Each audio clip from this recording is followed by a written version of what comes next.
Boa noite e bem-vindos. A internet mudou o nosso mundo numa escala que seria impossível imaginar há uns 30 anos. A lógica da sociedade em rede mudou a política, a economia e, sobretudo, mexeu com o dia-a-dia de cada um de nós. A verdade é que a ideia de uma tecnologia que se desenvolve para nos libertar e aproximar trouxe do outro lado da moeda o risco de um sistema de controle dos nossos movimentos, das nossas escolhas, da nossa vida. É por isso que perguntamos esta noite no Fronteiras 21, em direto na televisão pública e numa parceria com a Fundação Francisco Manuel dos Santos, se a privacidade é possível, se de alguma forma a privacidade ainda é possível. Respondem a esta pergunta os convidados do Fronteiras 21, desde logo Filipa Calvão, é a Presidente da Comissão Nacional de Proteção de Dados, também o Almirante António Gameiro Marques, Diretor-Geral do Gabinete Nacional de Segurança, e ainda o investigador e especialista em cibersegurança Luís Antunes. Cumprimentos a todos, bem-vindos também ao público presente no Teatro Thália em Lisboa. Além destes convidados, destaco a presença de mais dois, desde já, que são dois hackers, mas dos bons, também os há. Aqueles que, no fundo, até auxiliam as autoridades a combater o crime. Os nossos convidados são o André Batista e o Luís Maia. André e Luís, boa noite e bem-vindos. Pertencem ao Centro de Competências em Segurança e Privacidade da Universidade do Porto. E o André até tem uma particularidade que eu revelo desde já, vou ver se me coloco aqui no sítio que me pediram, que é o facto de ter sido considerado o hacker mais valioso num concurso internacional realizado este ano nos Estados Unidos. Como é que aos 24 anos, André, alguém se torna o hacker mais valioso e porquê? Boa noite, Carlos, desde já. Boa noite, mais uma vez. Portanto, com trabalho, esforço. Em 2015 entrei para o mestrado em Segurança Informática na Faculdade de Ciências da Universidade do Porto e desde aí evolui bastante. Comecei a participar em competições de segurança, com equipa e também individualmente, e acabei por conseguir qualificação para um evento nos Estados Unidos da América, em Washington, que é uma competição em que basicamente hackers, investigadores de segurança de todo o mundo, são contratados por uma empresa, que neste caso foi a Mapbox, e basicamente os hackers têm que descobrir falhas nos sistemas. Há desafios, no fundo, descobrir falhas. Portanto, ao longo de 9 horas, estes hackers que estão a participar nessa competição descobrem falhas em sistemas reais da empresa. No fundo é testar numa circunstância específica aquilo que é a sua vida, a sua e a do Luís. Sim, sim, sem dúvida. A vossa vida, no fundo, é andar à procura de falhas também todos os dias. Sim, claro. Portanto, chegam-nos vários pedidos ao Centro de Competências e à Universidade e nós tentamos dar resposta a esses pedidos, auxiliando as empresas e ajudando a corrigir falhas e identificar falhas de segurança, mais críticas ou menos críticas, que têm impacto também no negócio das empresas e também nas próprias organizações que nós ajudamos. A pergunta pode parecer relativamente básica, mas as pessoas em casa devem estar a perguntar-se. Normalmente diz que o crime anda sempre à frente, não é? Os hackers bons são melhores que os maus ou não se pode dizer isto? É assim, eu acho que não se pode dizer, porque quem está a defender, eu sempre defendi esta posição, tem que se colocar sempre do lado do atacante, portanto, do ponto de vista do atacante, para conseguir tentar identificar todos os potenciais vetores de ataque, portanto, mecanismos que permitem a entrada ou a intrusão num determinado sistema. E pronto, trabalhamos para que esse tipo de situações não aconteça, mas obviamente, como em todas as profissões, há gente boa e pessoas com intenções menos boas. Sei que compensa trabalhar, porque há resultados concretos para a vossa vida, ao nível até de retorno financeiro, mas a pergunta mais importante não é essa, é o que é que vos faz vibrar, se quisermos, no dia-a-dia, o que é conseguir alguma coisa na vossa atividade? É descobrir precisamente essa falha que reportam depois a uma rede social, a uma empresa, a uma entidade, ou seja, vocês no fundo podem trabalhar indiferentemente para entidades internacionais do mundo inteiro de dimensões várias, não é? Sim, a nossa motivação, portanto, é principalmente aprender, testando sistemas reais, e também, obviamente, ter algum tipo de recompensa, obviamente. E as empresas o que estão a fazer hoje em dia é aderir a programas de bug bounties, portanto, pagam por falhas a investigadores de segurança e, assim, dessa forma, conseguem acabar por melhorar a segurança dos seus sistemas. Portanto, o vosso eureka é descobrir, por um lado, uma falha e, ao mesmo tempo, obviamente, terem um retorno disso. Exatamente. É um momento em que ficam particularmente felizes no vosso trabalho. Sem dúvida. André e Luís, nós vamos voltar a falar, até porque a proposta é poderem ilustrar-nos daqui a pouco com exemplos concretos algumas das fragilidades pelas quais passamos todos, ao nível mais básico do dia-a-dia, e ajudar-nos, no fundo, e essa é a intenção principal, a proteger-nos nesses momentos. Vamos já voltar a conversar. Muito obrigado. Volto aqui para o centro. Boa noite mais uma vez e bem-vindos. Professor Luís Antunes, o meu amigo trabalha com o André e com o Luís, conhece-os bem. e, sobretudo, tem uma noção, eu diria, grande dos riscos a que estamos sujeitos. Há dias li, todavia, uma declaração sua que é quase inquietante, que é o cuidado que tem, por exemplo, com a câmara do seu próprio telemóvel, que é capaz de colocar um smile comprado numa loja chinesa para se proteger. É verdade, isto chega a essa escala? Boa noite, Carlos. Boa noite a todos. Antes de mais, obrigado pelo convite. Eu acho que este tipo de programas de aumentar a consciência das pessoas da situação em que estamos é extremamente importante e dar-vos os parabéns desta organização. A resposta à sua pergunta é sim. É sim? É sim, sim. Claramente, eu tenho argumentado isto, desde que um aparelho esteja ligado à internet já tem um risco. A própria ligação à internet já ela própria representa um risco. Com o trabalho que temos desenvolvido na Universidade do Porto, cada vez mais estou convencido que na maioria dos aparelhos que estão ligados à internet, principalmente internet das coisas, as vulnerabilidades existem e, tal como dizia o André, é muito mais fácil atacar e tentar descobrir algum vetor, algo que não foi contemplado pelo programador, do que programar e conseguir cobrir todos os ângulos de ataques àquele aparelho. Portanto, sim, por precaução tenho, como não uso a minha câmara no dia-a-dia, tenho-a tapada com um sticker. Nós temos um telefone portátil, que é um pequeno computador, um smartphone, temos um computador de secretária, muitos de nós ainda têm, outros já nem tanto. Temos agora smart TVs em casa que também vivem de uma ligação direta à net. Tudo isto são riscos idênticos ou há variantes? Não, há variantes. E há variantes muito importantes e é muito importante as pessoas lá em casa perceberem isso e principalmente a nível de decisão política também perceberem isso. No meu computador, se eu usar a própria Microsoft para proteger a sua imagem, introduz updates de segurança. Ou seja, nós regularmente aceitamos, e já é um facto aceito, que temos que aceitar e fazer esses updates, mas na grande maioria dos aparelhos da internet das coisas, quando nós temos ligadas, smart TVs, sei lá, um carro elétrico hoje em dia, vão sendo descobertas vulnerabilidades e dificilmente nós fazemos esses updates de segurança.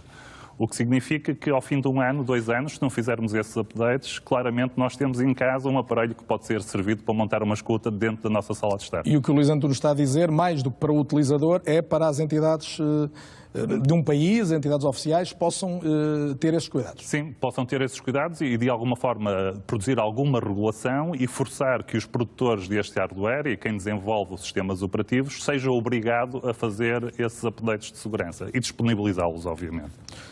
Sr. Almirante António Gameiro Marques, boa noite. Isto faz parte das preocupações, estes exemplos muito concretos, que fazem parte da nossa vida todos os dias, todos ligamos uma televisão, vamos tendo alguns mais um carro elétrico, o smartphone, faz parte das preocupações do Gabinete Nacional de Segurança? Boa noite, Carlos. Boa noite também a todos. Bem-vindo mais uma vez. Agradeço o convite e a oportunidade que nos dão de partilhar um pouco com o público o que nós, no Gabinete, onde funciona como uma Subdireção-Geral o Centro Nacional de Cibersegurança, qual é a nossa preocupação. Sim, faz parte.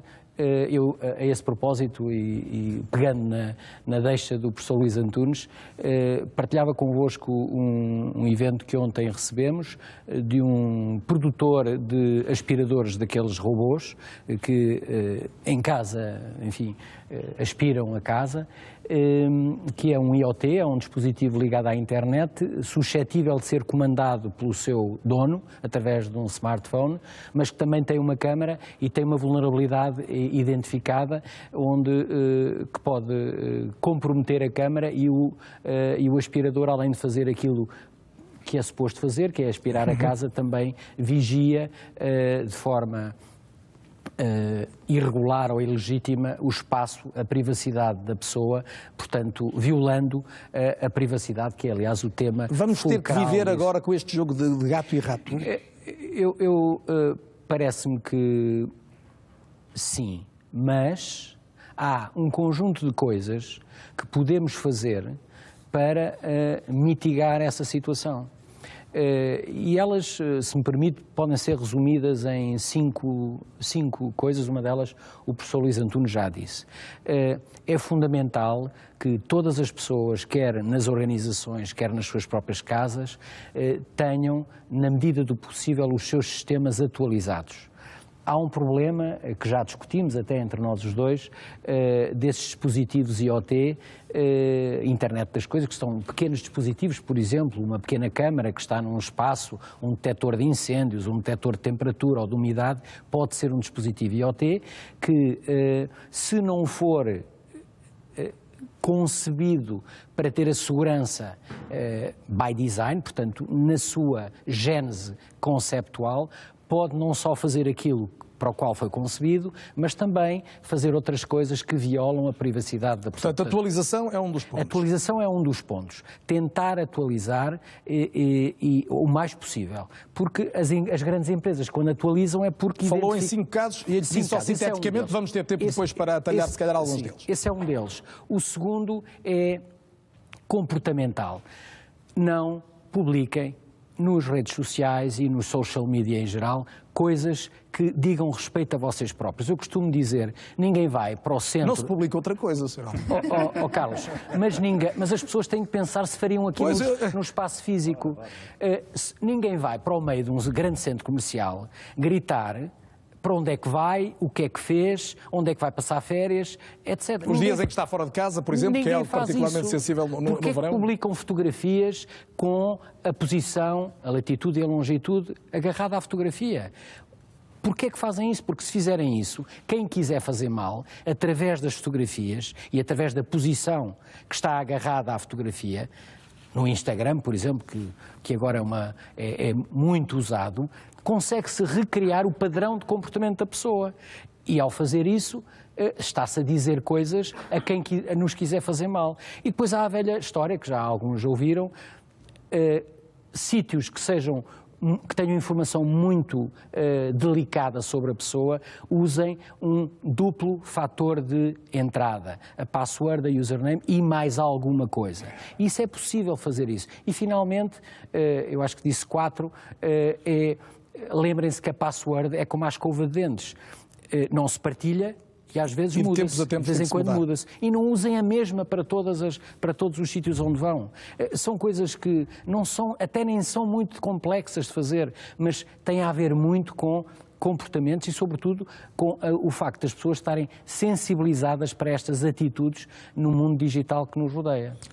Vários alertas já interessantes que seguramente mereceram sublinhados lá em casa, e este é de facto o objetivo do programa, também trazer a lume estas questões relevantes. Cumprimento também Filipa Calvão, já disse, é Presidente da Comissão Nacional de Proteção de Dados, bem-vinda. Em relação à proteção de dados, nós tivemos recentemente uma experiência invulgar, depois do surgimento da nova regulamentação europeia em relação à proteção de dados. De repente, eu diria, demos-nos todos conta de que havia mais entidades do que imaginávamos que dispunham dos nossos dados, porque fomos todos inundados durante 2 ou 3 semanas, de uma série de marcas, de lojas, de empresas que nos vieram dizer não percam o contacto connosco. As pessoas não têm noção, se calhar quase nenhum de nós tinha a noção disto até este momento. Sim, muito boa noite também, Carlos, e boa noite a todos. E também, mais uma vez, também queria aqui saudar esta iniciativa que é, do ponto de vista da tutela da privacidade e da consciencialização, que temos de ter alguns cuidados, é fundamental. É verdade, esta alteração do quadro jurídico europeu de proteção de dados veio pôr em foco, enfim, veio chamar a atenção para o facto de haver muitas empresas, muitas organizações, não apenas empresas, mas também organismos públicos, que têm dados sobre nós, que guardam informação connosco relacionada e que ao longo da vida, porque na verdade a tecnologia já vem existindo, mas já antes de aparecer a internet já havia recolha de informação, não é? A tecnologia só vem facilitar a recolha e o relacionamento dessa informação, que ao longo da vida foram recolhendo dados sobre nós e que de repente começámos a perceber que eles estão de facto a ser utilizados. A verdade é que as empresas têm bases de dados que vão acumulando informação e aquela chuva de e-mails que recebemos todos na semana de 25 de maio foi só, diria, a ponta do iceberg, não é? Uma pequena demonstração. Mas estamos mais protegidos hoje de quê? Eu não sei se estamos mais protegidos, estamos mais conscientes, porventura, de que há tratamento de dados pessoais, que há gente que recolhe, que processa, que relaciona a informação sobre cada um de nós. estamos a tentar proteger, já, repare que esta regulamentação não vem dizer muito de novo por comparação com a que esteve em vigor nos últimos 20 anos, os princípios são os mesmos, as regras essenciais são as mesmas, portanto o que se está é tentar que as pessoas fiquem mais conscientes e recuperem um pouco o controle dos seus dados. E acho que é esse o objetivo desta regulamentação europeia. Vamos ver se consegue. E esse é um elemento fundamental para que a sociedade esteja mais protegida.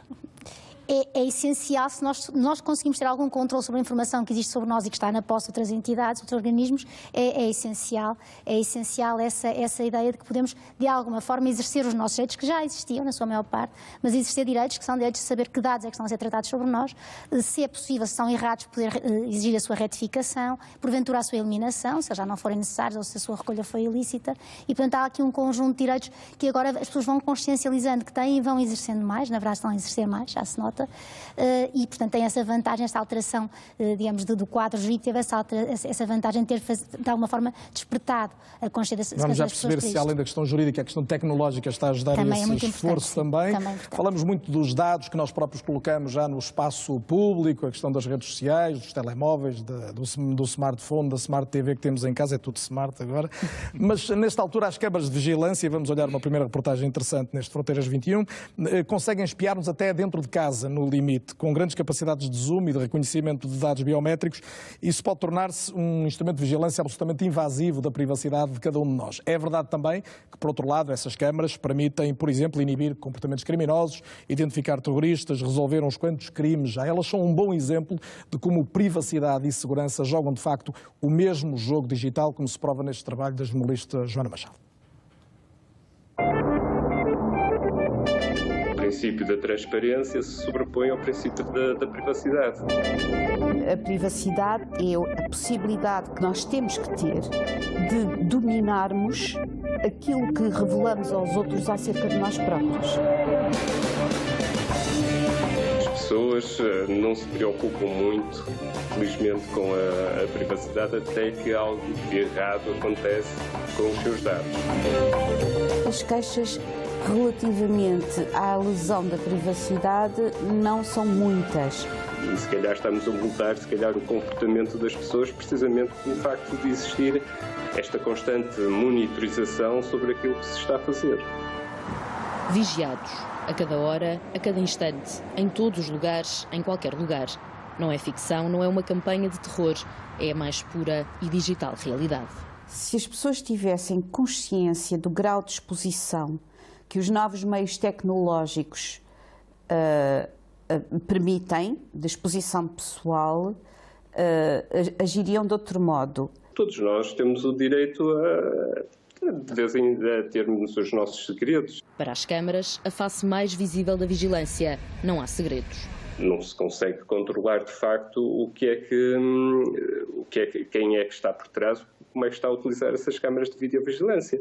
Por exemplo, as câmaras atuais, com os zooms ópticos que têm, conseguem facilmente entrar dentro da janela do lar de uma pessoa, sem que a pessoa saiba sequer que está a ser monitorizado. A Provedora de Justiça, Maria Lúcia Amaral, revela que a maioria das queixas relativas a violações de privacidade que chegam à Provedoria são de atrasos na fiscalização destes equipamentos em locais privados. É um meio excessivo? Não sei se será. Poderá não ser o único que permita conciliar aquilo que deve ser conciliado. De um lado, a privacidade das pessoas e, do outro lado, a necessidade de, em grandes espaços, evitar lesões da segurança e da integridade física das pessoas que lá estejam. Fernando Silva é encarregado de proteção de dados na agência que garante a troca segura de informação entre os Estados europeus. Existem casos na Rússia de startups que estão a utilizar os sistemas de videovigilância públicos para identificar pessoas com tendências homossexuais, para identificar pessoas que têm umas características associadas a criminosos. Existe uma lista na Dark Web com muitas destas câmaras de videovigilância. É fácil de meter lá o IP, por zona até, ver quais são as câmaras que estão vulneráveis em Lisboa. Mais de 2 trilhões de dados, entre eles biométricos, são recolhidos no mundo todos os dias. Considera que as instituições do Estado estão preparadas para garantir a proteção destes dados? Nós fazemos todos os possíveis para isso. Temos as instituições necessárias. As infraestruturas públicas, como é óbvio, carecem de investimento forte a nível de segurança. Estas entidades de supervisão, como o caso da Comissão Nacional de Proteção de Dados, que deveria e poderia fazer este tipo de exercício, como é óbvio, não têm os meios suficientes. A quantidade de dados pessoais armazenados, os nossos dados pessoais, aumenta 50% todos os anos. Um trabalho da jornalista Joana Machado a deixar aqui, eu diria, duas convicções. De que há muito por fazer, Luís Antunes, ponto 1, e outra é que só há dois tipos de pessoas ou entidades. São as que são vulneráveis e as que ainda não sabem isso. Não é? Não sabem, exatamente. O que há muito por fazer, esta peça é interessantíssima, porque dirige alguns argumentos que eu tenho dado. Eu acho que foi a tecnologia que nos deixou no dia 2, ou seja, hoje estamos a falar sobre se privacidade é possível no futuro, sim ou não, por causa da tecnologia. E eu, enquanto alguém que trabalha com a tecnologia no dia-a-dia, acho que tem que ser a tecnologia a resolver este problema. Ou seja, eu acredito na tecnologia, aquela câmara de videovigilância que nós vimos ali numa rua, claramente tinha que ter filtros de privacidade. Ou seja, eu não estou a dizer que ela não possa existir, o que tem que existir é um conjunto de medidas tecnológicas implementadas também, de forma a proteger a privacidade das pessoas. E este desafio nós nunca tivemos. Nós, sociedade, nós, universidade e nós, empresas tecnológicas, fomos desafiados a fazer desenvolver a tecnologia e nos últimos 20, 30 anos fizemos desenvolver como nunca a tecnologia, mas nunca paramos para perceber que há um conjunto de direitos, liberdades e garantias que demoraram séculos a serem conquistados pelos nossos antepassados, que são importantes, e que também temos que desenvolver tecnologias para garantir que esses direitos, liberdades e garantias se podem transpor para o mundo digital. Portanto, aquele exemplo que deu das câmaras de videovigilância nesta reportagem, claramente eu espero que não seja assim muito real aquilo do que está passado no dia-a-dia, porque ali claramente faz falta filtros de privacidade, o que está muito de acordo com o regulamento europeu, que diz que nós temos que fazer uma avaliação de impacto de privacidade. Ou seja, quando adotamos uma determinada tipo de tecnologia, temos que ver se tomamos todas as medidas tecnológicas que existem, e se não existem algumas que temos que desenvolver, de forma a mitigar o risco para as pessoas. Filipe Calvão, há aqui uma questão que pode ser vista quase como uma ortodoxia agora à volta da proteção dos dados. Eu sei que a sua perspectiva é diferente do que pude ler. No fundo, proteger os dados é proteger outros valores, na linha do que o Luís Antunes dizia agora, os valores, se calhar, fundamentais, civilizacionais, de que nós somos herdeiros. Não é? Exatamente. É que esta ideia de que há uma proteção quase que absoluta dos dados pessoais e que devem prevalecer sobre tudo. Como um fim, não é? Como se isso fosse um fim. Exatamente. Não é esse o objetivo. A proteção dos dados pessoais é apenas um meio para garantir valores mais fundamentais, individuais e da própria comunidade. Isto é, quando falamos em privacidade, quando falamos em liberdade, quando falamos em igualdade, tudo isto é posto em risco através do tratamento de dados pessoais, através destas tecnologias que nos trazem grandes vantagens, mas que ao mesmo tempo também trazem riscos, ameaças para essas dimensões que são fundamentais para o desenvolvimento do ser humano.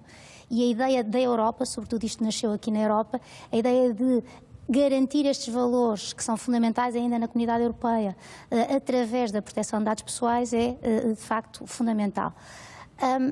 Outro aspecto importante, já agora na sequência do que estava a dizer o Luís e na sequência também do que vimos das intervenções que vimos nesta reportagem, é que de facto há aqui esta ideia de é preciso garantir outros valores na sociedade, isto só por si, garantir os direitos fundamentais, destes direitos fundamentais não é suficiente para vivermos bem em comunidade, é preciso garantir a segurança, mas a segurança também não é um valor absoluto e, portanto, a segurança também tem que ser alcançada na medida do possível, sem abafar, sem atropelar estas dimensões fundamentais, não é?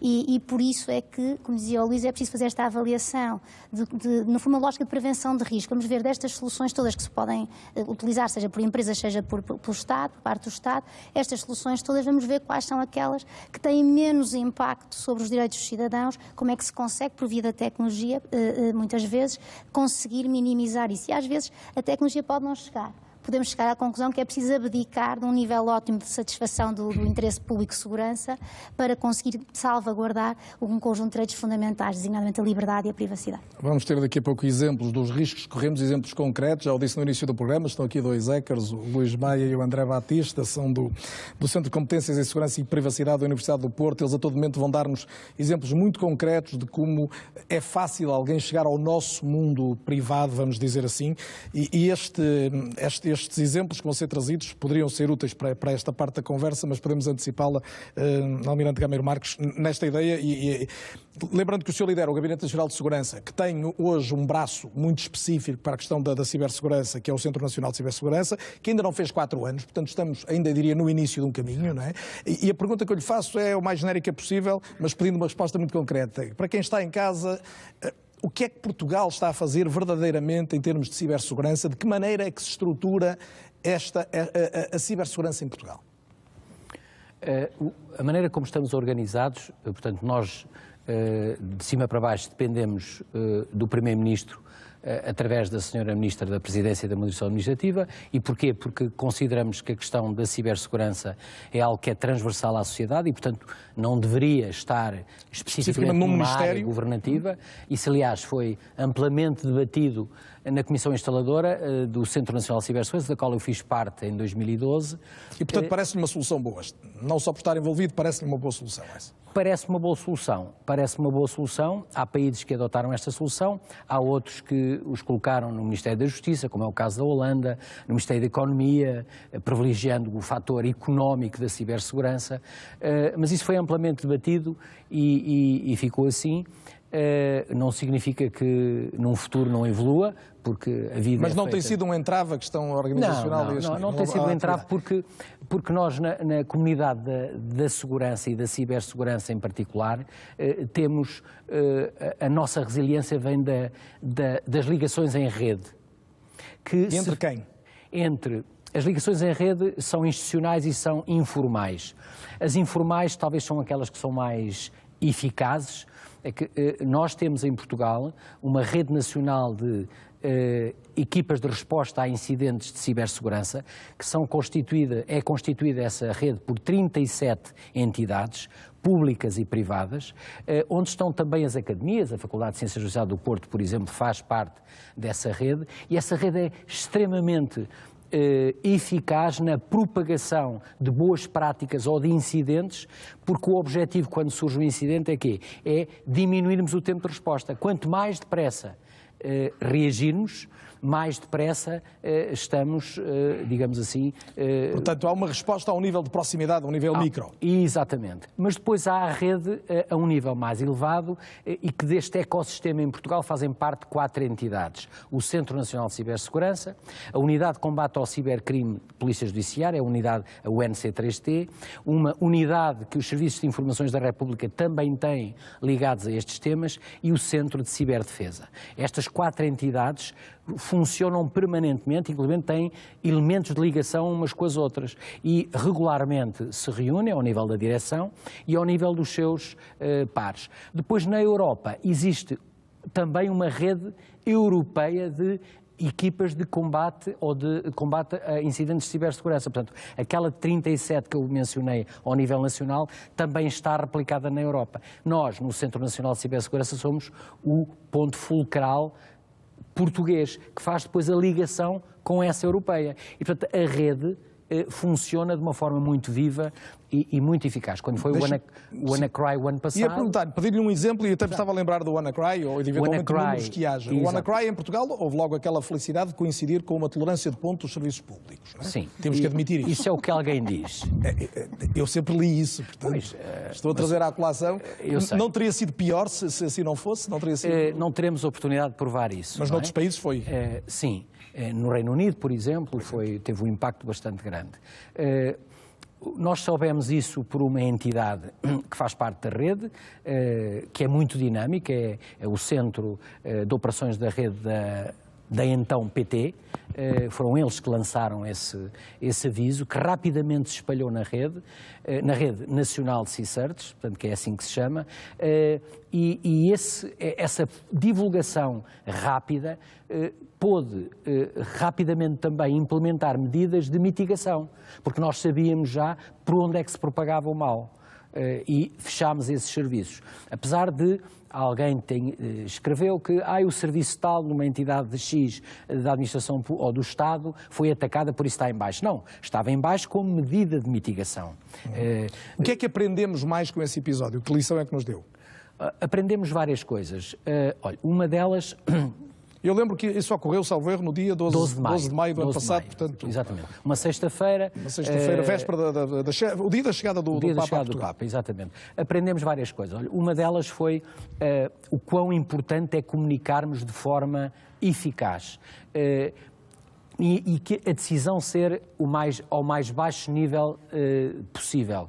Quem toma a decisão é quem tem mais informação. Por oposição àquela estrutura... Que neste caso pode ser, por exemplo, quem tentando... Pode ser quem está no centro de operações da rede. Naquele momento toma automaticamente uma decisão de resposta. Mas porque o tempo é crucial. O tempo é crucial. E porquê é que fizemos? Nós fizemos em fevereiro do ano passado um conjunto de procedimentos de reação padrão, onde envolvemos uma série de entidades da administração pública, sobretudo as áreas de soberania, para que esses procedimentos fossem como uma roda dentada de uma caixa de velocidades, que têm dimensões distintas, mas trabalham em conjunção e em articulação positiva. E, portanto, ativámos esses procedimentos. E todas as pessoas sabiam o que é que tinham que fazer. Mas aí perante uma espécie de simulacro? Não. Esses procedimentos foram desenvolvidos tendo por base 5 cenários possíveis. E o WannaCry inseriu-se num deles. Houve uma decisão do CERT-PT, no Centro Nacional de Cibersegurança, o que está a passar configura-se mais com o cenário 3. Vamos responder assim. Mas chegámos à conclusão na semana seguinte, e respondendo concretamente à sua pergunta, que os procedimentos não estavam completamente corretos, porque havia falhas. Foi a primeira vez que os testámos numa situação real. E aprendemos aí. Também a próxima vez estaremos mais defendidos. Estaremos, certamente. Estaremos. Muito bem. Vamos olhar alguns números. Os momentos em que o Fronteiras 21 apresenta alguns gráficos são também já parte emblemática quase do programa. Vamos ver, por exemplo, quantos sensores temos num telemóvel, que é algo que pode ser útil para daqui a pouco, quando eu voltar a falar com o Luís e com o André. A ideia que fica a partir de uma Faculdade de Ciências de Computação, neste caso do Canadá, é que temos pelo menos 12 tipos de sensores num telemóvel, num smartphone normal, que qualquer um de nós utiliza. Estão ali identificados, do acelerómetro ao microfone, da mais óbvia câmara à questão, por exemplo, do ritmo cardíaco. Depois vamos ver na internet o que acontece, por exemplo, a cada minuto que passa. São enviados cerca de 150 mil e-mails. Mais de 3.300 milhões de posts são colocados no Facebook. Há mais de 3.800 milhões, 800 milhões de pesquisas no Google. Mais de 500 horas de vídeo carregadas no YouTube, isto num único minuto. 29 milhões de mensagens trocadas através do WhatsApp. Quase 450 mil tweets publicados. E mais de 65 mil fotografias carregadas no Instagram. Isto é a tal exposição da nossa vida em alguns casos, noutras apenas a troca de informação, mas sensível em alguns casos e suscetível de ser violada. Os países com mais dados expostos são, e não espanta, também países grandes e onde a dimensão tecnológica é grande, a China e os Estados Unidos à frente dos demais. No caso europeu, a Holanda é o primeiro destes países e estes são alguns dos dados que vale a pena reter desde já.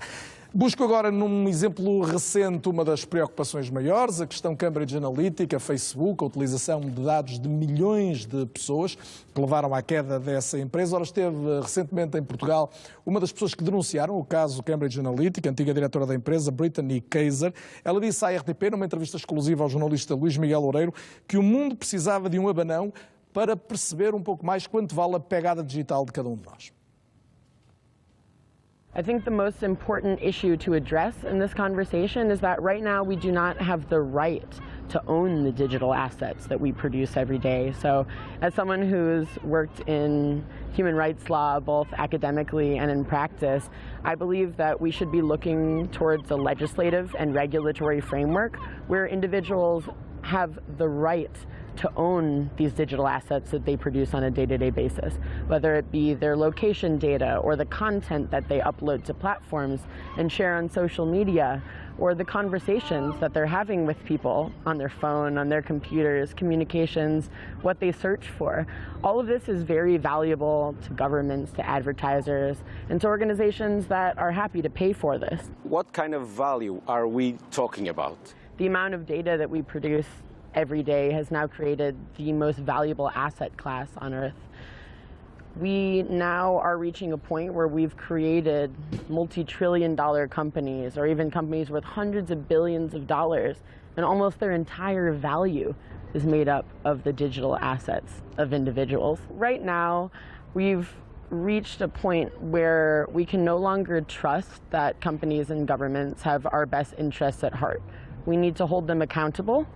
And the best way to do that, again, I come from a legal background, is to create laws and a regulatory framework that empower individuals. So whether access and control over your digital assets becomes a human right, or whether the digital assets that you produce every day become your property. I suppose that your attitude with the Cambridge Analytica scandal is an act of activism and is a political act. Do you think that these political acts or actions can produce really also a better world in terms of awareness of everyone? I think that there had to be a global event that disturbed people enough for them to care.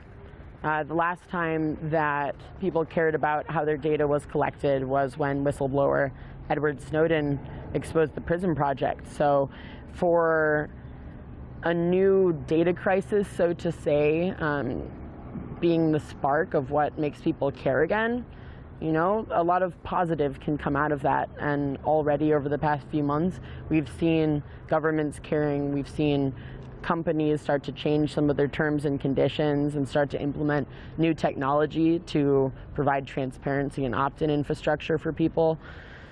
So I'm, in a way, I couldn't be disappointed about everything that happened because I think a lot of good is going to be produced out of it. Às vezes é preciso, Filipe Calvão, acontecer qualquer coisa difícil e mesmo muito má para que o mundo tome consciência de que tem que mudar. Há um mundo antes da Cambridge Analytica e outro depois? Há seguramente um mundo antes da coisa de acontecer connosco, a exposição dos nossos dados, que há pouco dizia o Fernando Silva naquela primeira peça, e depois disso. Ou seja, de facto, a Cambridge Analytica teve esse lado positivo, se quisermos ver nisto um lado positivo, que é de percebermos que expomos diariamente os nossos dados e expomos voluntariamente, no caso de parte dos utilizadores de Facebook, noutro caso, simplesmente porque somos amigos de utilizadores de Facebook que decidiram expor os seus próprios dados, os nossos dados também foram expostos. Tem esta dupla dimensão e tem há de facto esta consciência que a informação é utilizada por empresas, por universidades, em alguns casos por universidades de investigação, mas que é utilizada para depois, enfim, realizar dinheiro, no fundo, realizar dinheiro e, neste caso concreto, criação de perfis que depois permitia direcionamento de marketing político ou até manipulação de informação para manipular a própria vontade, a formação da vontade política de cada um dos utilizadores. E, nessa medida, também esta consequência curiosa que é a utilização de dados pessoais para abanar estruturas da democracia, que é um lado também interessante. Luís Antunes, em Portugal, todavia, embora tenhamos a ideia de que 60 e tal mil portugueses acabaram por ser atingidos neste fenómeno, porventura não o sentiram diretamente. Muitos, obviamente, não o sabem sequer. Precisamos de um abanão cá para aumentar a sensibilização das pessoas ou percebermos, por exemplo, que o Brexit teve uma influência deste tipo de atividades, que a eleição de Trump marca também um momento, é suficiente para todos estarmos mais despertos? Sim, eu espero que nós possamos, que não seja preciso. Isso, que possamos aprender com os erros dos outros e não ter que sofrer na pele isto. Aqui neste caso, deixa-me dar a resposta a dois tempos, Carlos. Eu sou muito crítico da parte de tecnologia porque nós nos esquecemos de desenvolver a parte de proteção de privacidade, mas agora deixa-me defender a tecnologia. O problema aqui foi quando as ciências sociais perceberam o que é que podiam fazer com a tecnologia. Quando um psicólogo percebeu que podia fazer um inquérito através do Facebook, vender às pessoas que lhe ia dizer o que é que foi no passado, um cão ou um gato, mas na prática estava a traçar o perfil psicológico da pessoa e ver até que ponto é que a conseguia manipular ou não.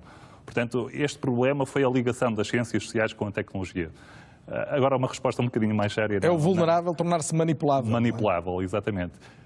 Esta ativista que nós vimos, esta entrevista, eu acho muito interessante, porque eu acho que esta nova geração que trabalha e que nasceu no digital está mais preocupada do que a minha geração com o futuro que eu vou e a sociedade que eu vou deixar aos meus filhos. Eu acho que nós todos, a geração em que eu estou, 40, 50 anos, temos que entregar à geração que vem a seguir uma sociedade melhor do que aquela que nós recebemos. E neste momento não estamos, a perspectiva é que não o vamos fazer.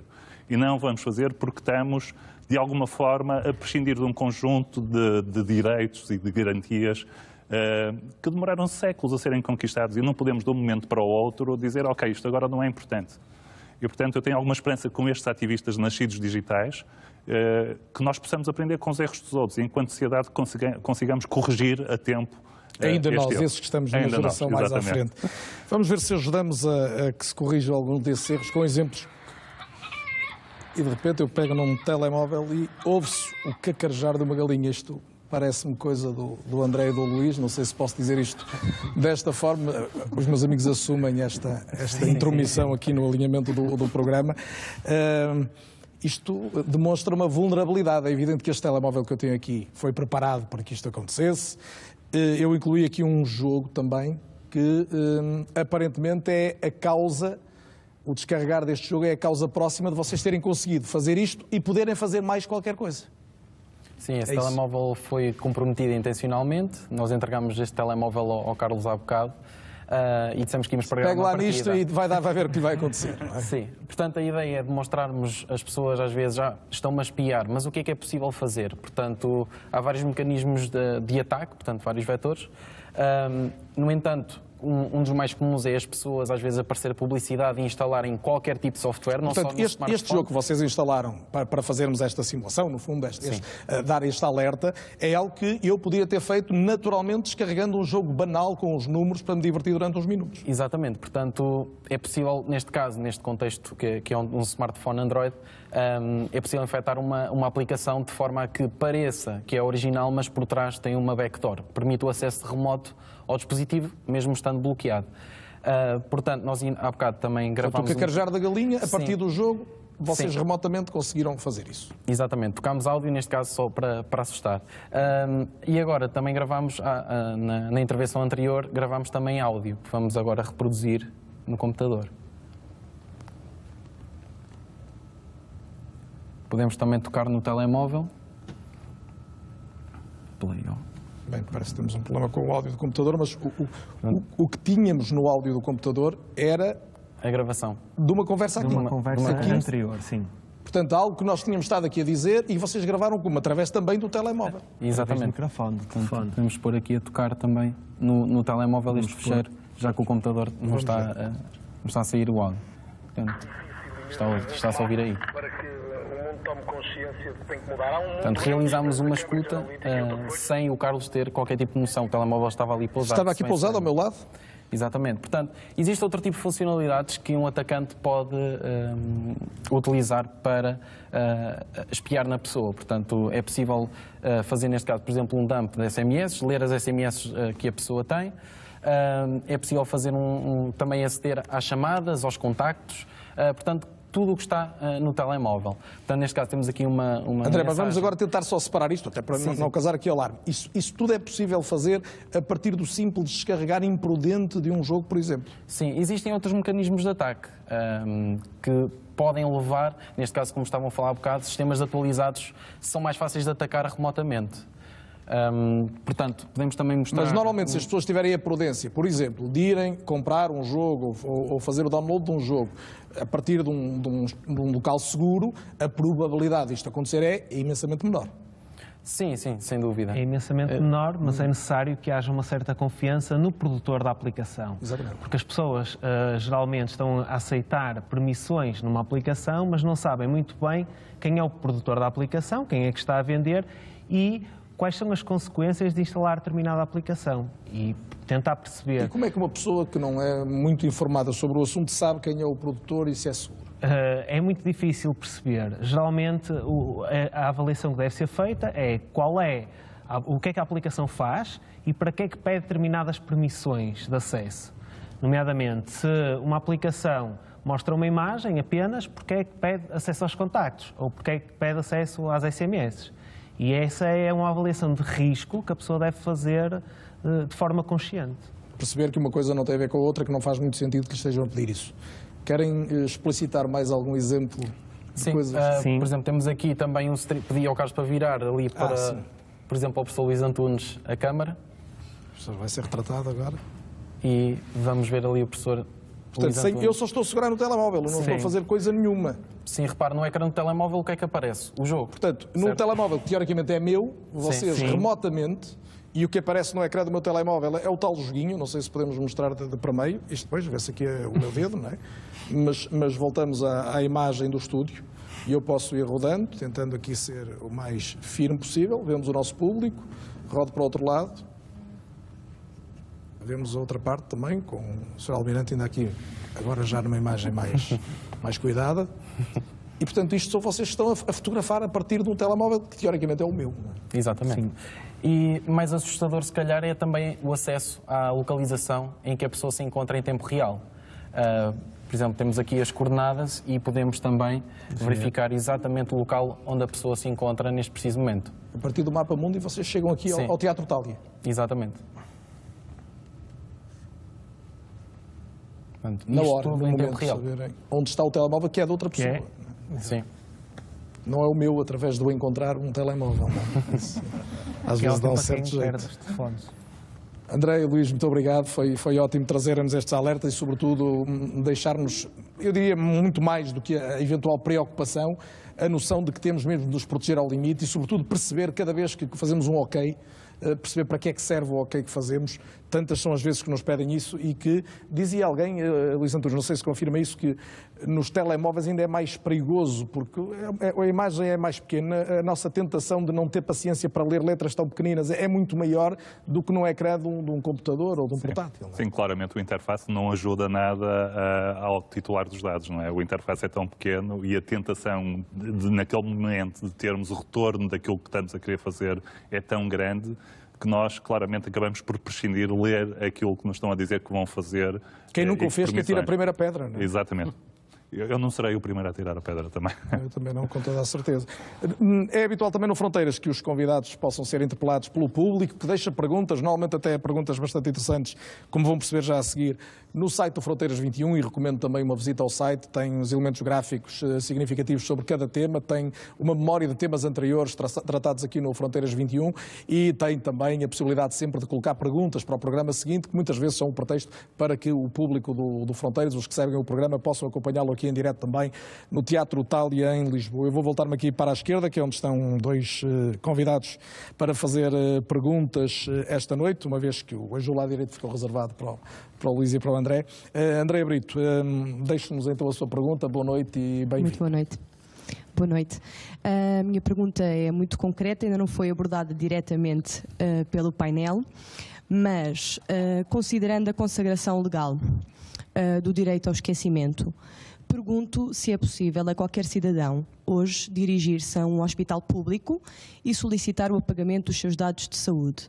Por exemplo, um exame que tenha sido feito nesse hospital, uma consulta a que tenha ido, e era esta a pergunta que eu gostava de deixar. Portanto, a pessoa não querer que esses dados continuem disponíveis. Continuem, exatamente, a ser conservados pelo hospital. Calvão, quer ajudar-nos na resposta? Sim.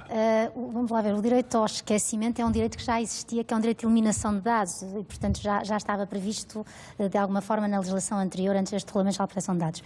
Ficou mais na moda no caso, enfim, que opôs um cidadão espanhol à Google que pediu a eliminação, a desassociação da informação, de uma determinada informação, quando introduzia o nome dele no motor de busca, porque entendia que aquela informação era antiga, já não pertinente e, portanto, já não fazia sentido.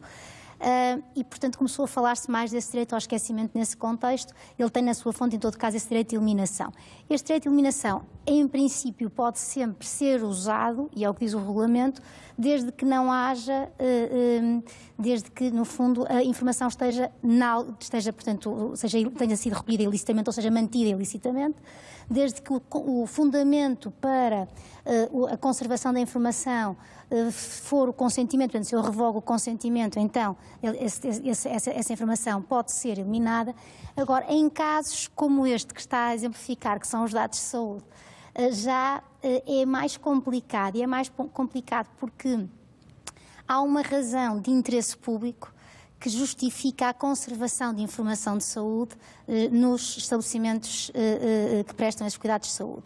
E, portanto, tem que ser compatibilizado esse interesse público com esse direito ao pagamento. Porventura, poderíamos admitir a portabilidade da informação, de uma instituição de saúde para outra, por exemplo, que não adquirimos naquela instituição e portanto, poderíamos tentar transpor esses dados para outra, mas talvez não o próprio direito de eliminação desses dados, por razões de interesse público relacionadas com a saúde. Eu não quero interpretar a pergunta da Andreia Brito, mas eu diria que uma das preocupações, por exemplo, é que uma entidade terceira possa algum dia ter acesso aos dados. Não é questão Isso é uma angústia que nós das instituições médicas, não sabemos quem é que vai aceder à informação e não temos a certeza que uma determinada entidade, mas há uma circunstância óbvia, que é uma seguradora eventualmente saber do problema de saúde de alguém.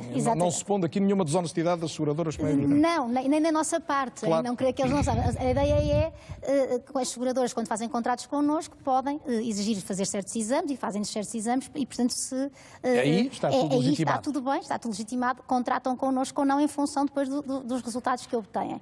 Mais do que isso, parece de facto excessivo, ou seja, permitir que as seguradoras entrem por o sítio onde fomos, em determinadas circunstâncias, fomos atendidos e tratados, entrem e reclamem ou exijam o acesso a essa informação. E isso já cai no domínio da proteção de dados. Tudo isto cai no domínio da proteção de dados e a ideia de facto, tem que ser esta, é que a informação que está numa instituição de saúde não é, em princípio, para ser exposta ou transmitida ou comunicada a terceiros, não é? Nem sequer, ou só com muito especiais cautelas, mesmo para investigação científica, por exemplo. Supõe o consentimento dos doentes, se ainda estiverem vivos, ou então, enfim, circunstâncias excepcionais, atestadas, que justifiquem uma análise de informação, mas em princípio aqui entra a tecnologia, que a investigação, por exemplo, possa ser feita com base numa anonimização, ou numa codificação, numa pseudonimização dessa informação, que não permita a quem está a investigar saber exatamente a quem diz respeito à informação. Muito bem, acho que está esclarecida a questão da Andreia. Oliveira Dias, também convidado do Fronteiras 21, boa noite e muito obrigado pela sua pergunta. Muito obrigado, Carlos, boa noite. Parabéns ao painel, um excelente painel, aos 5 convidados. Estou ansioso por mudar de telefone, coisa que farei assim que sair daqui. A minha pergunta é muito simples. Sabendo nós que o poder local é a primeira linha da administração pública e que impende sobre a administração pública a obrigatoriedade da nomeação do responsável pela proteção de dados, tenho muita curiosidade em saber se, dos 308 municípios, já não vou às freguesias, que são 3.000 e tal, quantos deles é que já comunicaram à Comissão Nacional de Proteção de Dados o respectivo responsável? Obrigado. Sr. Almirante Gameiro Marques. É comigo a pergunta, mas eu não tenho os dados para responder, não sei exatamente. É a Comissão que comunicam esse encarregado de proteção de dados, tem que ser comunicado à Comissão de Proteção de Dados, eu não tenho ideia exata de quantos são. Há, em todo o caso, a possibilidade de partilhar o encarregado de proteção de dados e, portanto, não haver este ónus sobre cada freguesia. Sobre cada freguesia, portanto, de terem que cada um deles ter um encarregado de proteção de dados. O que me parece é que isso era uma coisa boa para o nosso Governo e para a nossa Assembleia da República agora ponderarem nesta lei do orçamento. O que era importante era preverem um procedimento que permitisse, procedimento de contratação desses encarregados de proteção de dados, que permitisse, ou designação, que permitisse esta partilha de recursos, porque na verdade é uma partilha de recursos e precisa de um enquadramento legal diferente para facilitar essa possibilidade de partilhar o mesmo encarregado de proteção de dados. Isto é um problema na administração local, mas não é só na administração local, porque de facto onde há menos meios e, portanto, pode haver, ou poderá haver menos meios, portanto, pode haver dificuldade em disporem. Portanto, temos uma nova profissão criada pela lei. Temos uma nova profissão criada, exatamente. Mas não tem que valer já não sei quantos mil lugares, pode ser menos. Pode ser menos, sim. Pode ser alguém dentro de cada organização. Não tem necessariamente de ser contratado. Eu ia virar há pouco para o Sr. Almirante porque lhe ia perguntar se a estratégia que foi desenhada para os próximos 5 anos a este nível se contempla, se a rede que me falava há pouco contempla este tipo de profissionais também. A Estratégia Nacional de Segurança do Ciberespaço, a 2.0, que foi desenvolvida e entregue à tutela para fazer a análise ao nível do Conselho de Ministros no dia 30 de maio, não contempla, nós não temos, digamos, jurisdição sobre a área da professora Filipa Calvão, embora o Conselho que a produz e que gera a execução dessa estratégia vai contemplar um representante da Comissão. Mas eu aproveitava a sua pergunta para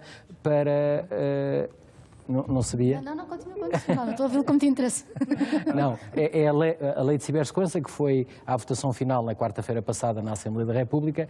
Uma das alterações que foi feita, e na nossa opinião muito bem feita, foi a introdução de um elemento da Comissão, porque esta ligação com a proteção de dados é bastante importante. Mas ia aproveitar a minha pergunta? Ia aproveitar a sua pergunta para falar precisamente no poder local.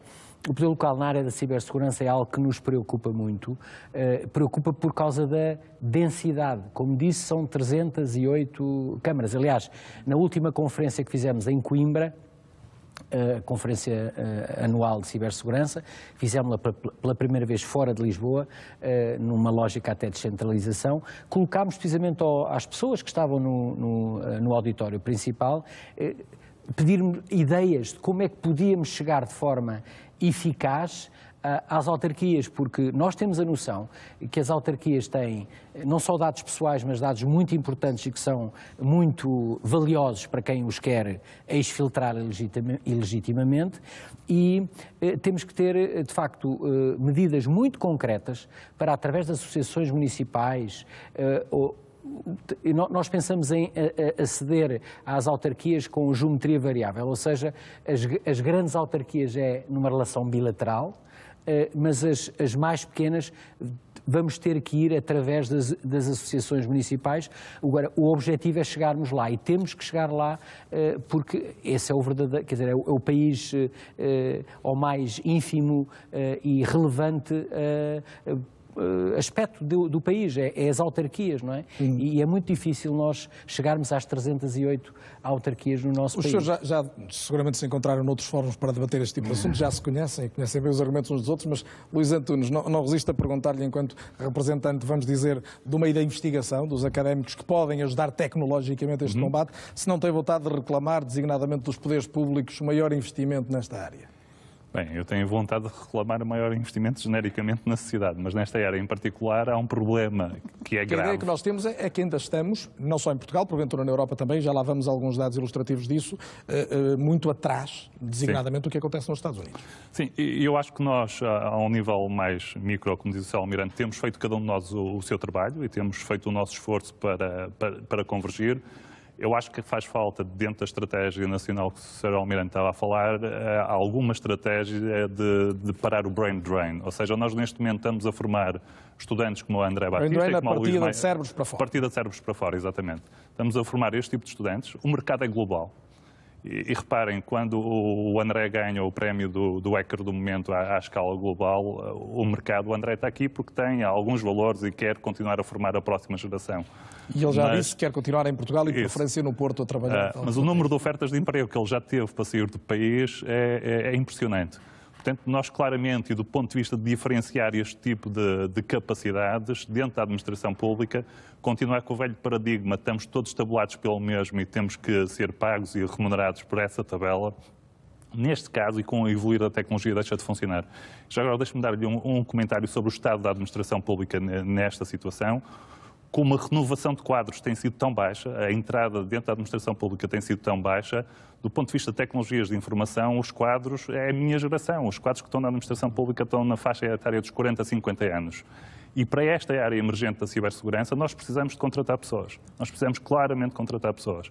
E temos uma estratégia de começar a contratar e interiorizar isto dentro da administração pública, ou então pode correr francamente mal. Sr. Almirante, quer dizer alguma coisa sobre isto? Eu quero, porque a estratégia, e o professor Luís Antunes bem sabe, tem 3 objetivos estratégicos. Um deles é precisamente a questão dos recursos humanos, a produção e a retenção. Há aqui 2 pontos: contratação para a administração pública, para termos full-time gente a trabalhar nesta área, e evitar que alguns dos melhores que são formados em Portugal possam não estar cá. Precisamente por isso é que eu falei na produção e na retenção de talentos.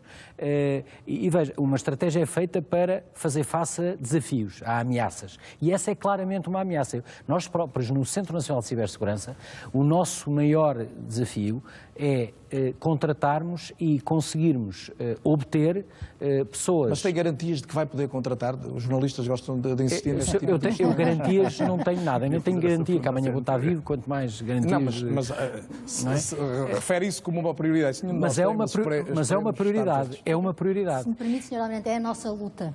É tentar arranjar, enfim, garantias que se quisessem, ou seja, procurar recursos. Nós estamos desesperados por recursos qualificados, porque temos poucos, os que são qualificados temos poucos, temos muito poucos trabalhadores em geral na administração pública e nesta área, então, onde de facto os melhores não estão na administração pública, ou podem não estar, estão alguns, mas não estão todos, estão muito no mercado e nós não temos maneira de ir ao mercado buscá-los porque não temos condições de contratação nesta fase. Mas é fundamental, é a vossa responsabilidade também reclamar esse tipo de Carlos, se me permite, eu completamente alinhado com a professora Filipa Galvão, no entanto, nós no centro achamos que temos que ter uma estratégia diferente, fora da caixa. E o que vamos tentar fazer, e até porque é importante para compreender os fenómenos do ciberespaço, nós não precisamos apenas de pessoas da área tecnológica, porque o ciberespaço é um sítio de comportamentos. As pessoas muitas vezes comportam-se no ciberespaço como gostariam de se comportar e não podem comportar no mundo físico. Portanto, precisamos também de pessoas de outras áreas científicas que muitas vezes têm baixa empregabilidade. E, portanto, a nossa estratégia que estamos a montar, e já falei isso com a minha tutela, é, usando a nossa capacidade de formar pessoas, porque temos capacidade de as formar em boas escolas até europeias, angariar pessoas dessas áreas de menor empregabilidade, desde que tenham um determinado padrão de pensamento, enfim, que nós podemos capturar através portanto, do recrutamento, dos processos de recrutamento, e formá-los para serem também e trabalharem com os hackers bons, que lá temos alguns. Vou aproveitar a sua deixa, Só Luís. contribuir uma coisa, e de uma forma desagregada, porque não pertence a nenhuma das instituições, embora colabore com ambas.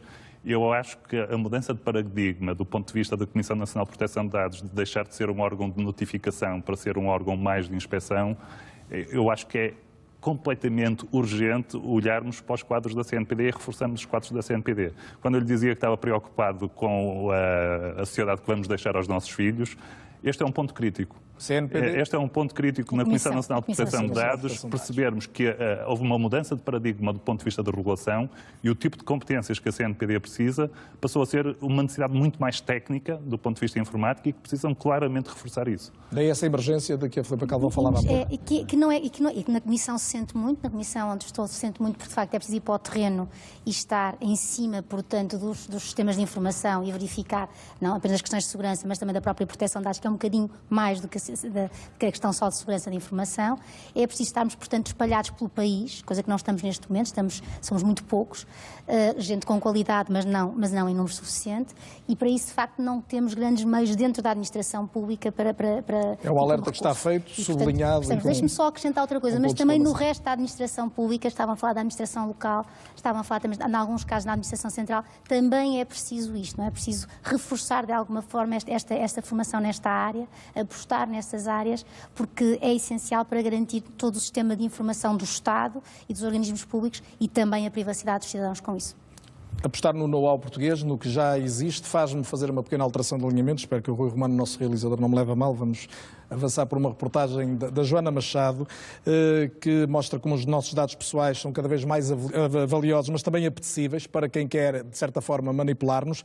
Mas a reportagem que vai ver mostra-lhe como, por exemplo, dentro dos nossos passaportes, cartões de cidadão e até dos títulos, por exemplo, que foram atribuídos a refugiados chegados à Grécia, existe tecnologia portuguesa.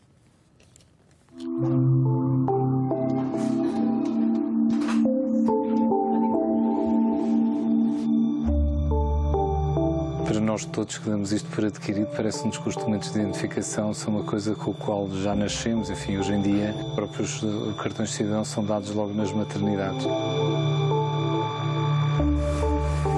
Mas no mundo inteiro, 1/3 da população não tem qualquer documento. Se nós pensarmos que toda a nossa vida acaba por, a certa altura, necessitar de identificação, implica que todas essas pessoas acabarão por estar sempre numa economia informal e, obviamente, muito mais sujeitas à exploração. A Multicert criou a tecnologia que está nos nossos cartões de cidadão e passaportes.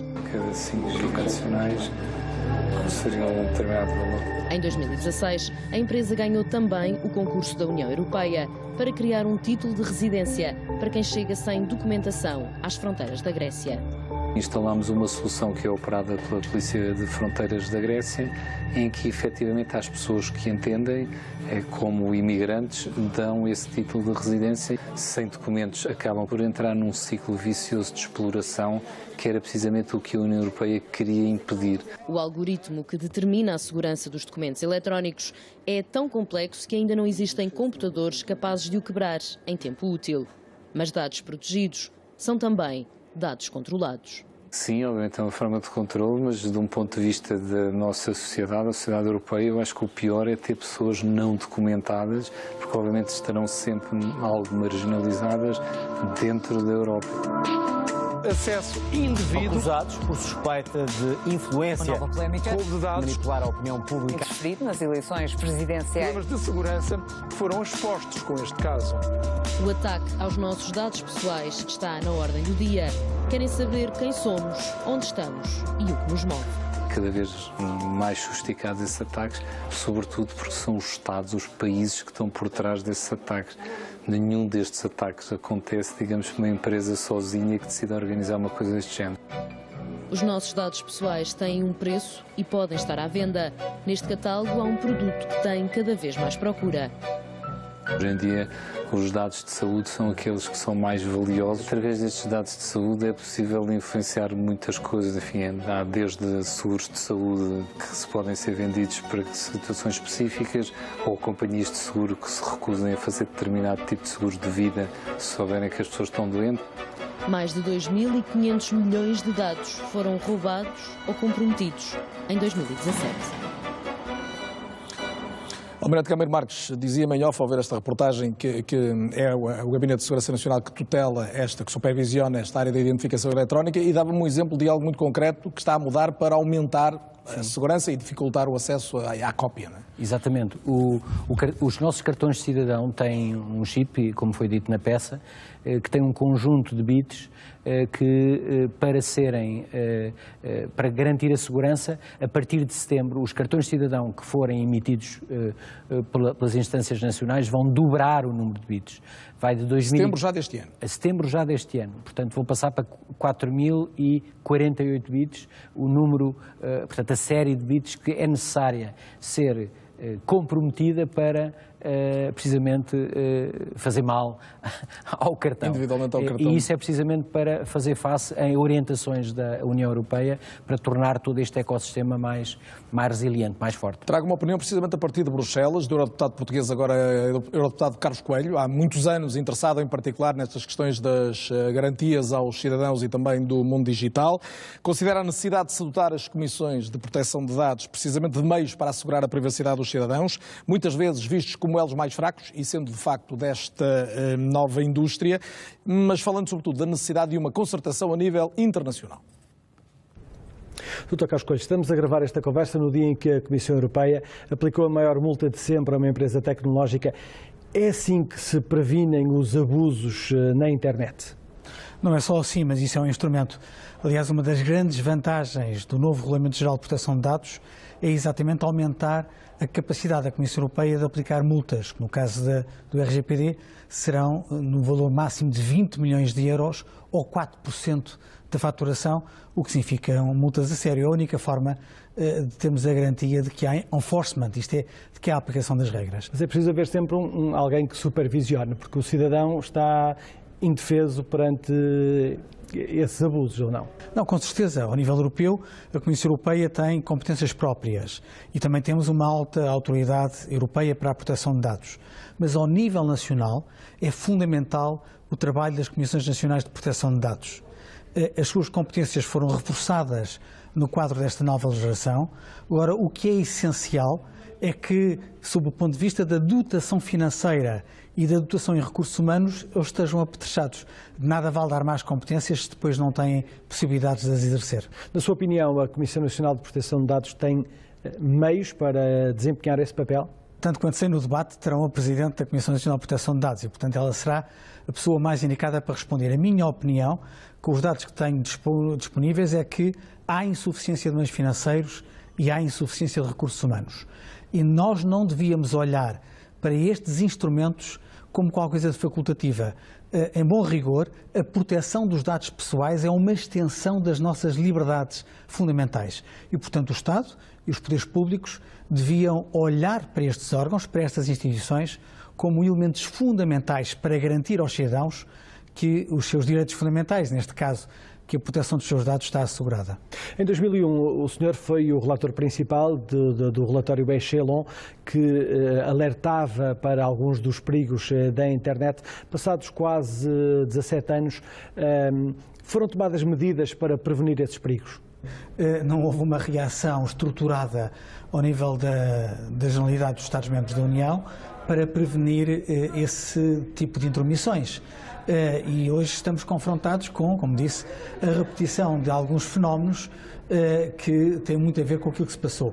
Repare, na década de 90, quase há 30 anos, o então subdiretor da CIA confirmava que eles tinham a capacidade de interceptar comunicações no valor de 1 milhão em cada 30 minutos, ou seja, 48 milhões de comunicações. Estamos a falar de telefones, estamos a falar de e-mails, na altura estávamos a falar de faxes, de cabos submarinos, de satélites, etc. Se repare, se há 30 anos a NSA e a CIA tinham a capacidade de analisar 48 milhões de comunicações por dia, o que é que não poderão fazer hoje, 30 anos mais tarde, e com dispositivos tecnológicos muito mais sofisticados? Há forma de contrariar isso, esse medo, esse receio? Não, a única forma é, ao nível internacional, é aquilo que são democracias assentarem num código de conduta. Repare, eu não acho que seja impossível violar a nossa privacidade, até em nome do combate ao crime, um telefonema nosso, uma carta, um e-mail, se houver uma tutela judicial. Isto é, o Estado de Direito tem que ter instrumentos para proteger o interesse comum. E, portanto, o direito à nossa privacidade pode ser limitado em nome de valores mais altos se houver tutela judicial. Agora, a ideia de que há serviços secretos ou outros serviços do Estado a invadir a nossa privacidade sem qualquer tipo de tutela, sem controle judicial ou sem controle parlamentar, é um perigo para as nossas democracias. Filipe Galvão, pedia um comentário, 3 ideias que retive, se calhar, particularmente significativas. Necessidade, obviamente, de cooperação internacional, o reforço da necessidade de mais recursos financeiros e humanos para a Comissão em Portugal e esta ideia também de que há um caminho quase que está ainda por fazer, mas em que as multas, por exemplo, que surgem hoje, são um sinal de que as entidades públicas estão mais ativas e mais capazes de atuar sobre as empresas que cometem excessos na rede, particularmente. Sim, talvez começando então pelo fim e fazer essa ordem inversa. De facto, o quadro sancionatório desta nova regulamentação europeia é muito pesado. É evidentemente um quadro regulatório de sanções pensado para toda a Europa, portanto, com diferentes níveis de vida nos diferentes países.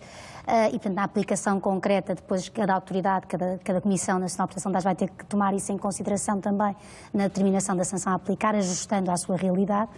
Mas, de todo modo, a ideia que daqui ressalta é que tem que haver essa ameaça de sanção para garantir o cumprimento, porque senão vale a pena violar, digamos, os dados pessoais, ou seja, vale a pena tratar dados, porque os dados têm um valor económico inegável e, portanto, para muitas empresas vale a pena ir violando a lei e fazendo um tratamento indevido de dados, porque o rendimento com isso conseguem, o lucro que conseguem, é compensatório e, portanto, é preciso, de facto, um quadro sancionatório mais pesado, mais assustador.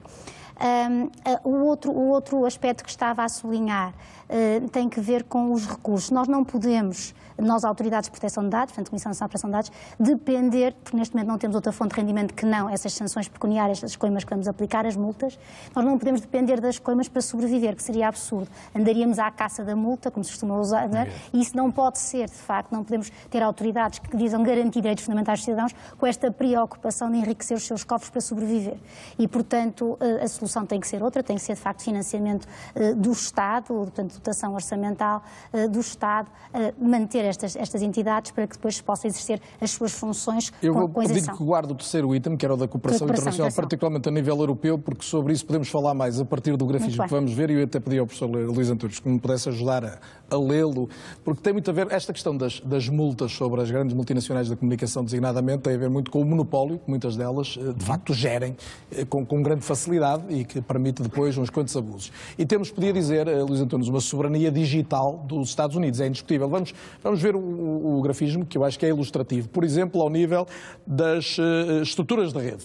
O domínio da Cisco é absolutamente indiscutível no mundo, apenas com uma hegemonia corrigida na China pela Huawei, não é? Claramente está a desafiar os Estados Unidos nesse nível. Ao nível dos sistemas operativos, vimos nos gerais, vemos nos telemóveis também, quer num caso com o Windows e Mac, quer no outro com o Android, os Estados Unidos a dominarem totalmente. Nós vamos repetindo estes grafismos, portanto é apenas para ficarmos com uma ideia. Programas de navegação da net, motores de busca, redes sociais, a Google a dominar claramente e, mais uma vez, a questão da China, com os seus quase 20% da população mundial, a contrabalançar. E no caso dos sistemas de armazenamento na nuvem, também apenas o SAP alemão, ali, mas um domínio quase avassalador dos Estados Unidos. Ou seja, isto, pergunto eu, leigo absoluto na matéria, significa que os Estados Unidos, e lembro, Carlos Coelho dizia há pouco que se a NSA e a CIA há 30 anos já haviam muito mais que os outros, que é que não conseguiram ver hoje, eles já estavam à frente nessa altura, hoje estão claramente com um monopólio nas mãos, quer de estruturas, quer de utilização. Quer de utilização, sim.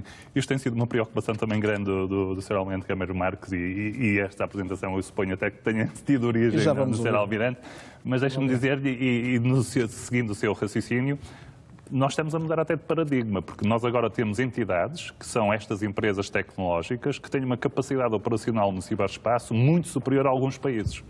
Portanto, nós temos agora alguns atores no ciberespaço que não são países e com uma capacidade operacional de poder influenciar e modificar o ciberespaço e de poder aceder aos nossos dados muito superior aos próprios países. E a países já de dimensão significativa. E a países de dimensão significativa. O que tem acontecido é que, dado esta predominância nos Estados Unidos, obviamente, imagino que haja alguma cooperação entre as empresas e as entidades estatais, de forma a que estes organismos estatais tenham acesso a todos estes dados.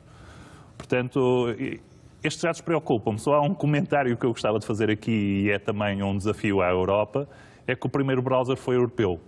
O primeiro browser nasceu no CERN, foi europeu, agora a Europa não tem a tradição de pegar em inovação e transformá-la num produto que possa massificar. Portanto, esse browser ficou adormecido, não é? Ficou adormecido e hoje não tem relevância nenhuma e verdadeiramente os Estados Unidos lideram. E muito do que tem acontecido nas startups e nas pequenas empresas que trabalham a nível europeu na área tecnológica, elas têm sentido a necessidade, para ter acesso a financiamento para poderem escalar para a escala global, de mudarem a sua sede para os Estados Unidos. Tem acontecido mesmo muito, empresas nascidas do ponto de vista de inovação e transferência de tecnologia no espaço europeu e que acabam por transferir a sua sede. Portanto, em síntese, a Europa, e em particular a Europa, nos interessa porque estamos aqui, não está na pré-história, está apenas a gatinhar neste... Está a gatinhar e o pouco que faz bem do ponto de vista de inovação e transferência de tecnologia acaba por nunca tirar partido desse investimento que faz. Já agora deixa-me só dar um exemplo, Carlos, eu não sabia que iam falar do cartão de cidadão, eu tenho que dizer isto, senão no centro de investigação a que pertenço vão-me fazer uma maldade, que é no cartão de cidadão, o Inesctec no Porto foi quem fez num protocolo com a Empresa Nacional Casa da Moeda o algoritmo de match on card, ou seja, o algoritmo de biometria.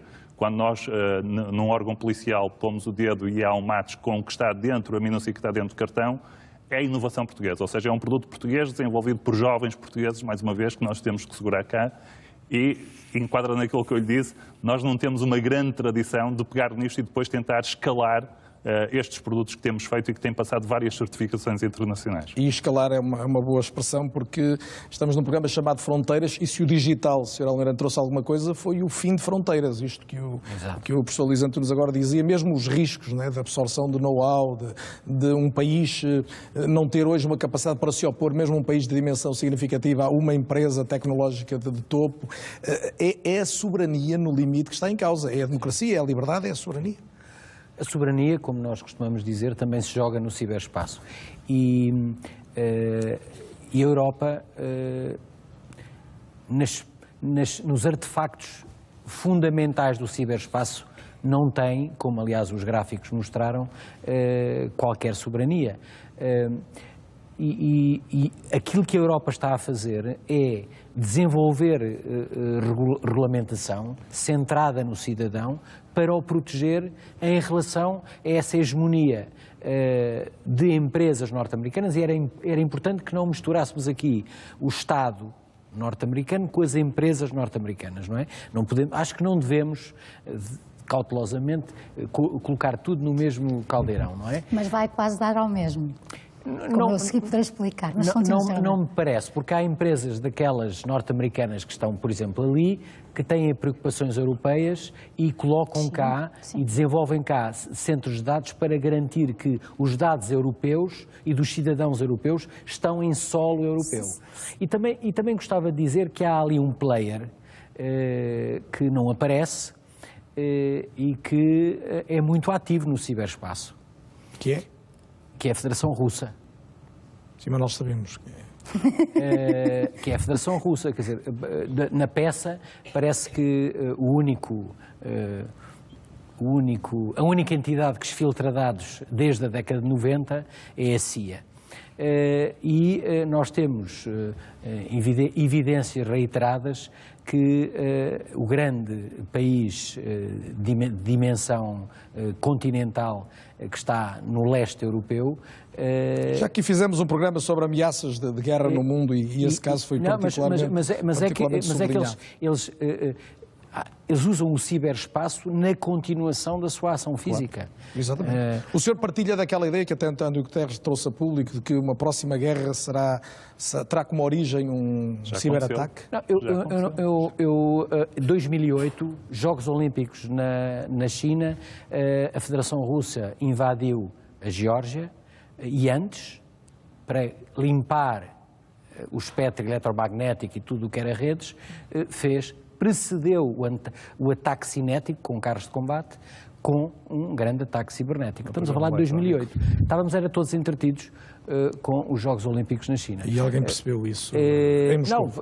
Há escritos disso, não é? Está aprovado, é histórico. Sim. Só mesmo para uma nota, precisamos avançar muito. Só tal nota, porque eu estava a dizer que o Sr. Almirante dizia bem, as empresas norte-americanas não é o mesmo que o Estado e não se confundem com o Estado. É verdade, mas depois temos o Estado norte-americano a exigir às empresas, mesmo aquelas que têm sede na Europa, mas porque integram os grupos societários que têm a casa-mãe nos Estados Unidos, que cedam os dados dos europeus, que cá estão, em território da União Europeia, que cedam esses Estados ou que permitam que esses Estados sejam analisados pelas certas autoridades norte-americanas.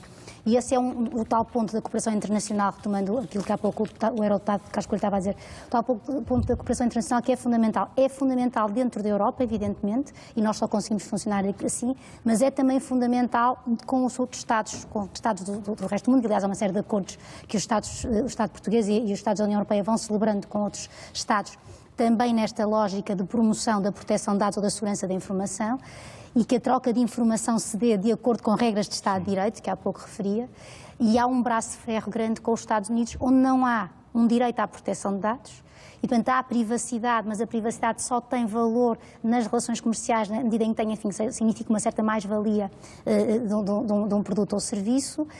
Do ponto de vista de privacidade do cidadão perante o Estado, é quase nulo. O último olhar deste programa é para o futuro, é fatal que o façamos, olhamos temas que nos desafiam no presente, mas com os olhos no futuro, e no futuro próximo disto terá de haver mesmo um código, uma lei para regular o direito patrimonial dos dados.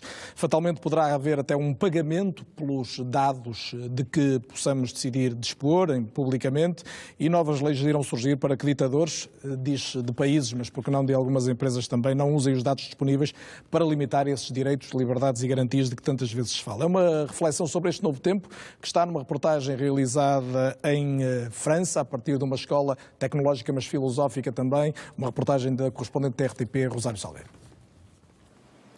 Maxime Sebailly, aos 32 anos, assumiu a direção-geral de um dos mais importantes grupos de reflexão em França. Génération Libre é também um laboratório de ideias focado neste nosso tempo, na propriedade dos dados pessoais que espalhamos pela internet. La liberté est un combat? Oui, c'est un combat de tous les jours. C'est le combat qu'on mène ici à Génération Libre, donc avec une petite équipe. C'est une valeur fondamentale qui n'est jamais donnée. pour laquelle il faut toujours actualiser, qu'il faut toujours trouver les chemins différents qui mènent jusqu'à elle. Que ce soit, nous, on se bat aussi bien sur le plan économique que politique, que social, que sociétal. Donc ça se décline dans beaucoup de domaines différents. La liberté, c'est en progression ou en récession? Alors, sur le plan technologique, je pense que les plateformes telles que Facebook, Google, Amazon nous offrent des opportunités formidables. C'est quand même une très grande progression, je trouve, pour l'humanité. Et donc, c'est là où on pense qu'il faut quand même une régulation intelligente pour faire en sorte que la technologie reste au service de l'individu et qu'elle lui permette de garder un œil sur sa vie privée, de garder un contrôle sur ses données et aussi dans la chaîne de valeur économique, de garder un profit à ce qui lui revient. Et puis, il y a surtout quelque chose de philosophique qui est de dire que ces données-là, ça dépend en fait de qui les détient. Ça peut être une entreprise privée, mais ça peut être aussi un État. Ça peut être un État autoritaire, ça peut être une dictature. Donc ça peut être quelqu'un de malveillant qui utilise toutes ces données-là dans le but de contraindre l'individu. Et en ce cas-là, en fait, la liberté individuelle serait fortement réduite et c'est un danger qui guette. Donc c'est quelque chose, quand vous me demandez si la liberté c'est un combat, c'est quelque chose justement pour lequel il faut être très vigilant et sur lequel nous, on essaie de développer des idées novatrices et concrètes. Ce que nous proposons, c'est de dire, puisque ces données elles nous appartiennent, alors il faut mettre en place un droit de propriété sur les données. De la même manière qu'à la révolution industrielle, on avait mis un droit de propriété intellectuelle sur les idées qui sont brevetables, il faut un droit de propriété sur les données produites par chaque utilisateur, chaque seconde, à chaque fois qu'il navigue sur Internet. Donc le GAFA doit payer à chaque producteur de données personnelles? Alors il y a un rêve, il y a une option parmi d'autres qui serait que Facebook vous paye pour naviguer, effectivement. En fait, ça serait de laisser le choix à l'utilisateur. C'est-à-dire qu'aujourd'hui, quand vous allez sur Facebook ou sur d'autres sites, vous avez ou le choix d'y aller ou de ne pas y aller. Si vous y allez, vous acceptez leurs termes et conditions. Si vous n'y allez pas, vous êtes coupé du réseau. Nous, l'idée, c'est de dire qu'il faut laisser le choix à l'utilisateur de lui-même décider ce qu'il veut donner ou ce qu'il veut garder. Donc si vous voulez donner vos données de géolocalisation, de préférences, vos amis, vos préférences culinaires, de voyage, etc., vous devez avoir le choix de le faire. Vous devez être dans une position de négocier ça avec ces plateformes-là. Aujourd'hui, ce n'est pas le cas. Aujourd'hui, c'est binaire, c'est ou rien ou tout. Et du coup, notre idée, serait de mettre en place tout un système qui permette justement de redonner le pouvoir à l'utilisateur. Ce sera facile de trouver un tarif pour les données privées? Alors non, c'est pas facile. Nous, on travaille dessus. Donc ça sera la deuxième partie de notre rapport. Nous travaillons dessus avec la Toulouse School of Economics. Donc on essaie de mettre en place un modèle économétrique qui permettrait en fait de effectivement mettre un prix. Alors c'est peut-être pas un prix unique, mais un prix sur la donnée pour ensuite savoir effectivement combien on pourrait rétribuer à l'utilisateur. Aujourd'hui, les chiffres qu'on a, c'est des chiffres qui sont très très gros. On sait par exemple que Facebook fait 4 milliards de dollars de chiffre d'affaires par trimestre. Donc c'est quand même un chiffre conséquent. On sait qu'il y a 2,2 milliards, donc c'est un tiers, voire plus de l'humanité qui utilise Facebook. Et donc à partir de ces données-là, on a déjà des ordres de grandeur. Mais on ne sait pas exactement comment est-ce qu'on pourrait mettre un prix sur les données en particulier. Donc ça, c'est quelque chose où la science est en pleine recherche. On est vraiment au tout début de ça. L'idée, ce serait quand même d'avoir un prix et ensuite d'avoir des nano-paiements. Donc c'est-à-dire qu'à chaque fois que vous utilisez un service, à chaque fois que vous acceptez de donner une donnée, vous soyez rémunéré par des nano-paiements, encore une fois, qui soient payés par des brokers ou par des entreprises qui sont en support pour aller échanger vos données auprès des grandes plateformes. Muito interessante esta ideia, deixada agora neste grupo de reflexão em França, a ideia de pagamentos, nanopagamentos, a partir de um preço que já está a ser estudado, que possa ser atribuído aos dados de cada um de nós. Estamos mesmo a fechar o programa. Neste programa tivemos a presença de 2 hackers portugueses, lembrou há pouco o professor Luís Antunes, que trabalha com eles. Estamos a falar de 2 estudantes de ponta, 2 grandes profissionais hoje já requisitados internacionalmente, fizeram o favor de estar aqui. Eu agradeço-lhes mais uma vez, mas sobretudo pedi-lhes que sinteticamente, Luís e André, posso começar pelo Luís desta vez, me dissesse num minuto o que é que este programa lhe deu vontade de deixar como mensagem final. Deixa-me dar uma vontade de dizer que nós focamos nos dados pessoais meramente como direitos das pessoas, mas esquecemos que existe uma dimensão económica sobre esses direitos, porque a venda de dados, se nós tivermos dados de geolocalização e sabemos que um determinado jogador-chave se encontram, nós podemos inferir dados económicos. E essa dimensão não foi explorada e se calhar nem na peça, e penso que pode ter algum interesse, porque nós, se soubermos que determinadas pessoas se juntam e se reúnem de forma regular, pode haver um impacto numa empresa cotada em bolsa. André. No fundo, eu queria dizer que temos que continuar a trabalhar enquanto país para que a segurança evolua, temos que acompanhar porque a tecnologia está a evoluir muito rápido. Há uma série de excelentes iniciativas a nível nacional, não só as do Centro Nacional de Cibersegurança, a Conferência CIDACE, outras conferências como o B-Sides Lisbon, o OPOSEC Meetup no Porto, que é também uma comunidade de segurança com mais de 500 membros atualmente no Porto, interessados na área de segurança. E em relação aos dados, acho que é importante que as pessoas tenham a consciência daquilo que partilham nas redes sociais, o software que utilizam, porque no fundo os perfis digitais, tanto valor têm para as empresas e outro tipo de organizações, são uma extensão da nossa própria identidade. Sem dúvida um aviso que fica do André Batista. Luís Maia, mais uma vez obrigado, um exemplo de gente que Portugal forma, está a rentabilizar, precisamos de mais como eles e que fiquem cá também. Ao longo destes 90 minutos em que estivemos aqui no Fronteiras 21, posso deixar 3 dados interessantes. Mais de 1.300.000 pessoas sofreram violação de dados pessoais online.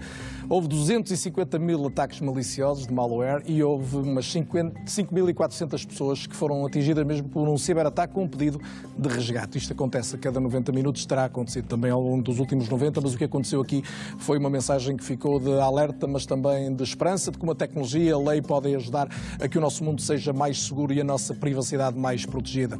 Agradeço a presença dos convidados, Filipe Calvão, Luís Antunes e do Almirante Gameiro Marques. Muito obrigado, foi um gosto tê-los cá, espero que voltem um dia.